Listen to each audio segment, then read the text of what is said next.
കുറച്ച് ദിവസങ്ങൾക്ക് മുന്നേ ഇവിടെ ഒരു സംഭവം ഉണ്ടായി. എന്നും പതിപോലെ പത്രവും കൊണ്ട് പോവുകയായിരുന്ന സജീവൻ എന്ന വ്യക്തിയെ പന്നി കുത്തി. ഹായ്, ഞാൻ രാഗി. ഞാനിപ്പോൾ ഉള്ളത് ആന്തൂരിലുള്ള തളിയിൽ എന്ന് പറഞ്ഞ സ്ഥലത്താണ്. ഇവിടെ ഒരു സംഭവം എന്താ നടന്നതെന്ന് വെച്ചാൽ, ഇതൊരു ജനവാസ മേഖലയാണ്, ഒരുപാട് ആൾക്കാർ തിങ്ങി പാർക്കുന്ന സ്ഥലം തന്നെയാണ്. ഇവിടെ പന്നിയുടെ കുത്തുകൊണ്ട് ഒരാൾക്ക് പരിക്കുണ്ടായി. ഒരു സമയം കൊണ്ട് തന്നെ എന്റെ കാലിലടുക്കി എത്തി. അത്രക്ക് സ്പീഡായിരുന്നു.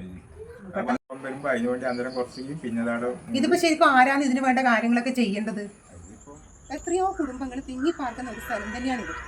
ഞാനിവിടെ കണ്ട കാഴ്ച എന്ന് പറയുന്നത്, ഈ ഒരു റോഡ് താഴേക്കൊരു വീടുണ്ട്, താഴെ ഒരു കുറേ കുടുംബങ്ങൾ താമസിക്കുന്നുണ്ട്.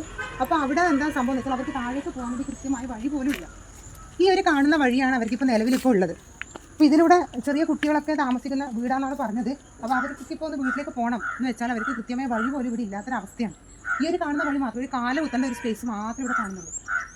ഈ ഒരു ഇതുപോലത്തെ ഒരു ഏരിയ കുറച്ച് ഒരു സൈഡിൽ അങ്ങോട്ട് വെച്ചിട്ടാണ് നമ്മുടെ ഈ സജീവൻ എന്ന വ്യക്തിയെ പന്നി കുത്തിയത്. തളിയിലുള്ള സജീവേട്ട നമ്മളെ കൂടി ഉണ്ട്. അപ്പോൾ എന്താണ് സത്യത്തിൽ സംഭവിച്ചതെന്ന് നമുക്ക് സജീവേട്ടനോട് തന്നെ ചോദിച്ചൊന്ന് മനസ്സിലാക്കാം. സജീവേട്ട എന്താ സംഭവിച്ചതെന്ന്? അതായത് 23-ാം തീയതി രാവിലെ പത്രം വിതരണം ചെയ്യുമ്പോഴാണ് എന്നെ പന്നി ആക്രമിച്ചത്. ഒരു 6 മണി ടൈമിലാണ്. ഇവിടെ ഒരു കാടിലെ പ്രദേശമാണ്. നല്ല പത്രം കൊണ്ട് പോകുമ്പോഴാണ് സംഭവിച്ചത്. അപ്പോൾ അത് നേരെ വന്ന് എൻ്റെ കാലിലേക്ക് കുത്തുകയാണ് ചെയ്തത്. അപ്പോൾ കുത്തി അതിൻ്റെ കൊമ്പ് മുകളോട്ട് കയറി.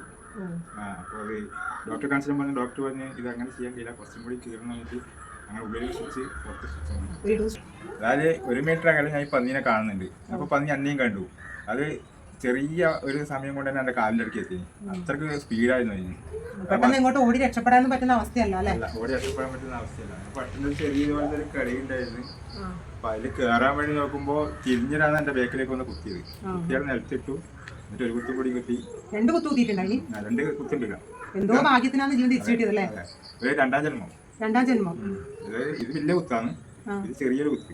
അപ്പൊ എങ്ങനെ സംഭവം വലിയ തന്നെയാണോ, ഒരു ചെറിയ പന്നിയാണോ? ചെറിയൊരു പോത്തിന്റെ അത്രയുണ്ട്. പോത്തിന് അത്രയുണ്ട്, ഇത്ര വലിയ പന്നിയാണ്. അപ്പൊ ഈ ഇത്രയും ആൾക്കാർ അത്ര പോത്തിന്റെ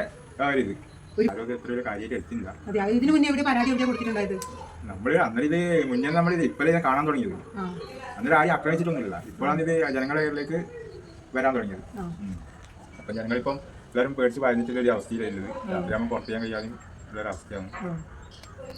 അതിനൊരു വ്യക്തമായ ഒരു പരിഹാരം കാണുന്നതാണ്. എപ്പോഴും വീട്ടിലടച്ചിരിക്കാൻ പറ്റൂലല്ലോ, കാരണം കുട്ടികളടക്കമുള്ള വീടുകളാണ്. ഈ സമയം ഒരു കുട്ടീനെയാണ് ഇതുപോലെ ഈ ഒരു സംഭവം പന്നി കുത്തിയിട്ടുണ്ടെങ്കിൽ ആ കുട്ടീനെ നമുക്ക് തിരിച്ചു കിട്ടുമെന്ന് പറയാൻ പറ്റൂല. കാരണം ഇതിപ്പം ഒരു വലിയ മുതിർന്ന വ്യക്തി ആയതുകൊണ്ടാണ് ആ ഒരു കുത്ത് കിട്ടിയിട്ട് ഒന്ന് നമുക്ക് തിരിച്ചു കിട്ടിയെന്ന് വേണമെങ്കിൽ പറയാം അല്ലേ? അതിന് കുട്ടിയാണെങ്കിൽ പോലും നമുക്ക് തിരിച്ചു കിട്ടൂല. അത് വല്ലാത്തൊരു പ്രശ്നം തന്നെയാണ്. അപ്പോൾ എത്രയും പെട്ടെന്ന് നമുക്ക് ഇതിനുള്ളൊരു പരിഹാരമാണ് വേണ്ടത് അല്ലേ? കൃത്യമായിട്ട് പറയുകയാണെങ്കിൽ ഇത് എവിടെയാണ് സ്ഥലം എന്ന് വെച്ചാൽ, ആന്തൂറിനും പാപ്പിനിശ്ശേരിക്കും ഇടയിൽ വരുന്ന സ്ഥലമാണ്. ശരിക്കും ആന്തൂറിൻ്റെയും പാപ്പിനിശ്ശേരിയുടെയും അതിർത്തി എന്ന് വേണമെങ്കിൽ നമുക്ക് പറയാം. അപ്പോൾ ഇതിൽ ആരാണ് അധികാരികൾ മുൻകൈ എടുത്ത് ചെയ്യേണ്ടതുള്ള കാര്യങ്ങൾ പാപ്പിനിശ്ശേരിയുടെ അണ്ടറിലാണ് വരിക എന്ന് എനിക്ക് തോന്നുന്നു. അതുകൊണ്ട് അതിൻ്റെ അധികാരികൾ എത്രയും പെട്ടെന്ന് തന്നെ ഇതിലൊരു പരിഹാരം കാണണം. കാരണം ഇനിയും ഇതുപോലുള്ള പന്നിയുടെ കുത്തുകൊണ്ട് ഒരാളുടെ ജീവൻ നഷ്ടപ്പെട്ടു എന്ന് നമുക്ക് കേൾക്കാൻ ഇടയാവരുത്. എല്ലായ്പ്പോഴും സംഭവിക്കുന്നത് എന്താണെന്ന് വെച്ചാൽ, ഒരു അപകടം സംഭവിച്ച് ജീവൻ നഷ്ടപ്പെട്ടാൽ മാത്രമേ ആൾക്കാർ ഇവിടേക്ക് എത്തുന്നുള്ളൊരു പരാതി എല്ലാവർക്കും പൊതുവെ ഉണ്ടാവാറുണ്ട്. പക്ഷേ ഇനി അങ്ങനെ ഉണ്ടാകാൻ വേണ്ടി പാടില്ല. അതുകൊണ്ട് ആളുകളുടെ ജീവന് അത്രയും നമുക്ക് വിലപ്പെട്ടതാണ്. അതുകൊണ്ട് എത്രയും പെട്ടെന്ന് ഈ കാര്യത്തിൽ ഒരു പരിഹാരം നമുക്ക് ഉണ്ടാക്കി തരണം തന്നെയാണ് എനിക്ക് അധികാരികളോട് പറയാനുള്ളത്. അതായത് ഇപ്പോൾ സ്റ്റിച്ചൊക്കെ എത്തി കഴിഞ്ഞപ്പോൾ ഇപ്പോൾ ഇരിക്കാൻ കുറച്ച് വിഷമമാണ്. അത് ഇപ്പം കയറിയിരിക്കാൻ വേണ്ടി പറ്റാത്ത ഒരവസ്ഥയിലുള്ളത്. നമുക്കിപ്പോൾ പന്നീനെ പിടിച്ചിട്ട് ഇവിടെ പുറത്ത് ചെയ്യാൻ പറ്റാത്തൊരവസ്ഥയിലാണ് ഉള്ളത്.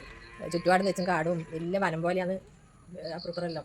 അപ്പോൾ അതെല്ലാം ഒന്ന് വെട്ടി തെളിച്ച് ക്ലിയർ ആക്കി തന്നിട്ടുണ്ടെങ്കിൽ നല്ലൊരു ഉപകാരമായിരുന്നു. പാമ്പും എന്തെല്ലാം ഉണ്ട്, ഇന്ന് എഴുതി നിൽക്കണമെന്നൊന്നുമില്ല. പാമ്പിനെ പഠിച്ചിട്ട് ജനലും അതിലൊന്നും തുറക്കാൻ പറ്റുന്നില്ല. അങ്ങനത്തെ ഒരു അവസ്ഥയിലാണുള്ളത്. ഇപ്പോൾ നമ്മളെല്ലാം നടക്കാനും പോകുന്നത് രാവിലെ. ഇപ്പോൾ പേടിച്ചിട്ട് ആരും പുറത്തിറങ്ങിയില്ല.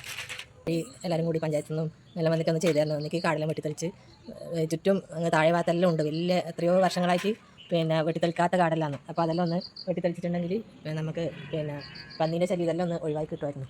ദയവേദിക്കൊന്ന് അതിലൊരു പരിഹാരം ഉണ്ടാക്കി തരണം. ഇതിൻ്റെ താഴെയായിട്ടാണ് കുറേ ആൾക്കാർ താമസിക്കുന്നത്.